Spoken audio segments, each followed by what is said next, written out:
निगमकल्पतरुगलितं फलम् निगमकल्पतरुगलितं फलम् सुखमुखादमृतद्रवसंयुतं सुखमुखादमृतद्रवसंयुतं पिबत भागवतं रसमालयं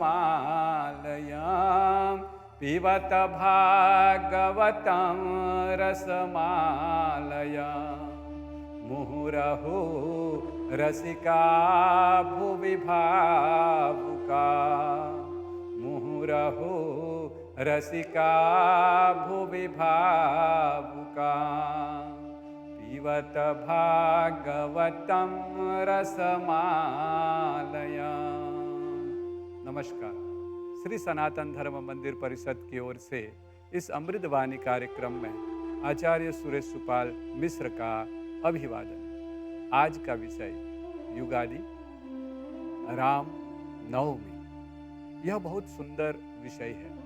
अगर युगादि लेंगे तो क्या कहा जाता है, कैसे देखा जाता है, यह सब कुछ पंचांग के जरिए। युगादि का मतलब होता है युग का प्रारंभ, वर्ष का प्रारंभ, नया वर्ष का आरंभ होना।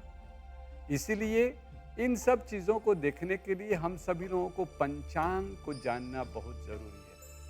हमारा पंचांग नया साल कब से प्रारंभ होता है? युगादि से ही हमारा नया पंचांग प्रारंभ होता है। और नया पंचांग के जरिए हम सब लोगों को ये पता चलता है कि यह साल कौन राजा है, कौन मंत्री है और कैसा फल प्राप्त होगा।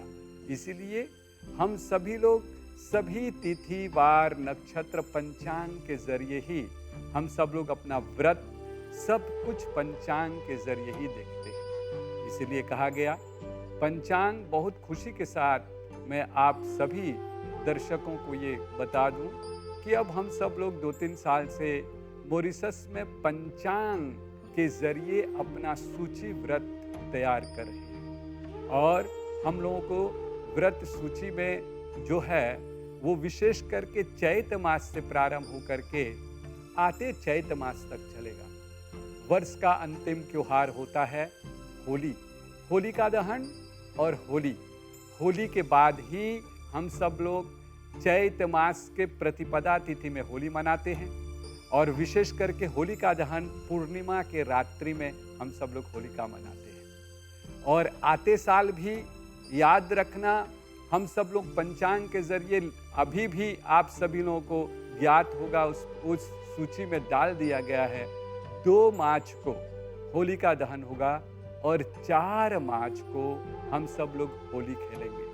क्योंकि ये मैं निर्णय नहीं लेता, हमारे सभी संस्था मिलकर के यह सूची व्रत जो है त्योहार व्रत बनाते हैं। आज से नहीं बल्कि बहुत दिनों से 1945 से यह व्रत सूची ब्राह्मण महासभा, हिंदू महासभा, मंदिर परिषद, अन्य सभी संस्था मिलकर के बनाते हैं। और इसका अप्रूवल करने के बाद ही ये छपा जाता है।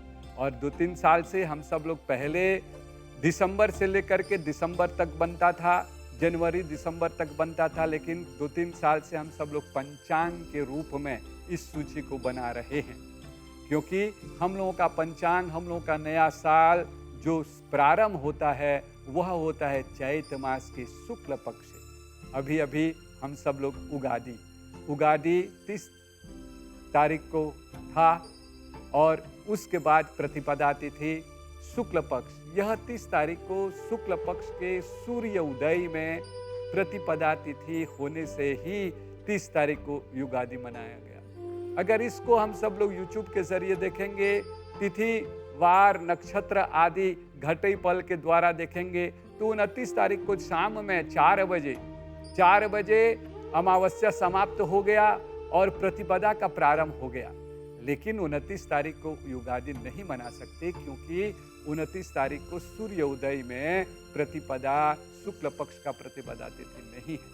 इसीलिए ये सब कुछ जानना चाहिए कि कब मनाया जाता है, कैसे मनाया जाता है। हमारा व्रत त्योहार सूची ये सब कुछ निर्णय सिंधु।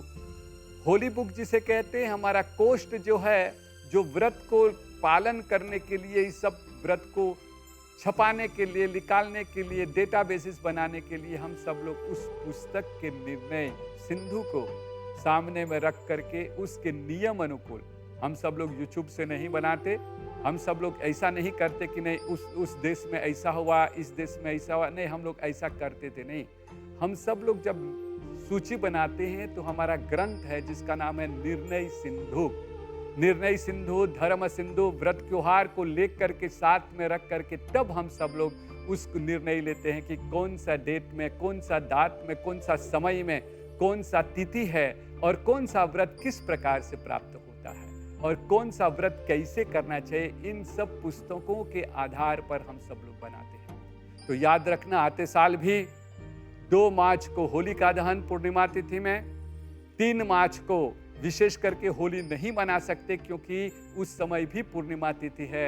इसलिए 4 मार्च को जब सूर्य उदय में प्रतिपदा, चैत्र मास का प्रतिपदा तिथि रहेगा, तब हम सब लोग होली मनाते हैं। उसी प्रकार से रामनवमी विशेष करके यहाँ पर भी कहा, चैत्र शुक्ल पक्ष के नवमी थी। चैत्र नवमी के राम जन्म ले, राम जन्म ले हो, राम जन्म ले, चैत्र नवमी के राम जन्म ले। यहाँ पर भी अगर हम सब लोग रामनवमी मनाते हैं तो यहाँ पर भी पंचांग आ जाता है, तिथि आ जाता है, कौन से तिथि में और दिन के मध्याह्न में कौन सा तिथि है, ये सब कुछ देख करके हम पर्व मनाते हैं, व्रत मनाते हैं, त्योहार मनाते हैं। अगर नवमी तिथि नहीं रहेगा मध्यांत काल में तो उस समय हम सब लोग रामनवमी मना नहीं सकते। इसलिए रामनवमी भी भगवान राम का गुणगान गाया जाता है। और रामचरितमानस बहुत सुंदर से 2 काव्य है। एक है वाल्मीकि रामायण, जहाँ पर त्रेता युग में वाल्मीकि मुनि का चलती था और उस समय में उन्होंने संस्कृत में जिस पाठ को लिखा उसका नाम हुआ रामायण, और जो तुलसीदास मुनि ने लिखा उसका नाम है रामचरितमानस। और दोनों में अंतर है, दोनों के काव्य भी अंतर है, क्योंकि वाल्मीकि में 8 कान है और रामचरितमानस, जिसे हम सब लोग तुलसीदास बाबा कहते हैं, जो कलयुग में सबसे उत्तम रूप में जिसको हम मानते हैं क्योंकि अवधी भाषा में है, वो 7 कांड में है। एक में 8 कांड है और एक में 7 कांड है, और चरित्र भी बहुत सुंदर है। विशेष करके वाल्मीकि रामायण को अगर हम सब लोग पढ़ेंगे तो उसका बोल अलग ढंग से लिखा गया, और रामचरितमानस तुलसी महाराज का चरित्र को लेंगे, उसका गायन का लेंगे तो उसका बोल भी अलग रहा। वाल्मीकि रामायण को गाते समय क्या कहते हैं, राम रमे ति रमे रमे, रमे रमे मनोरमे, रमे रमे मनोरमे। सहस्त्र नाम राम है, राम नाम वरारणे, राम नाम वरनारणे। और उसी को लेकर के यह त्रेता में गाया गया। और कलयुग में हम सब लोग क्या कहते हैं, जिस प्रकार से रामचरितमानस को तुलसीदास जी महाराज ने प्रेम से कहा और प्रेम से गाया, और प्रेम से गाने का रूप भी अलग हुआ। इसलिए हम सभी लोग अनेक राग में रामचरितमानस को गाते हैं, जहां पर तुलसीदास जी महाराज कहते हैं, तुलसी मगना भाई ले हरि गुण गाय के, तुलसी मगना भाई ले हरि गुण गाय के, हरि गुण गाय के हो रामा गुण गाय के, तुलसी मगना भाई ले हरि गुण गाय के। इसीलिए कलयुग में विशेष करके तुलसीकृत रामचरितमानस को हम पढ़ते, उसका गायन करते हैं और उसे अपनाते हैं।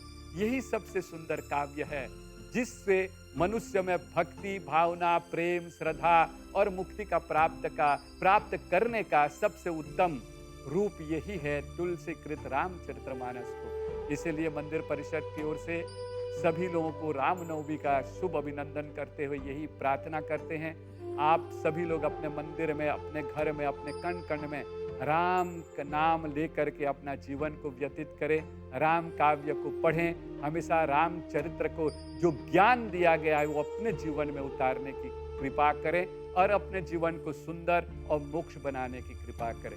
सर्वे भवन्तु सुखिनः, सर्वे सन्तु निरामया, सर्वे भद्राणि पश्यन्तु मा कश्चित् दुःखभाग् भवेत्। ओम शांति शांति इति शुभम्।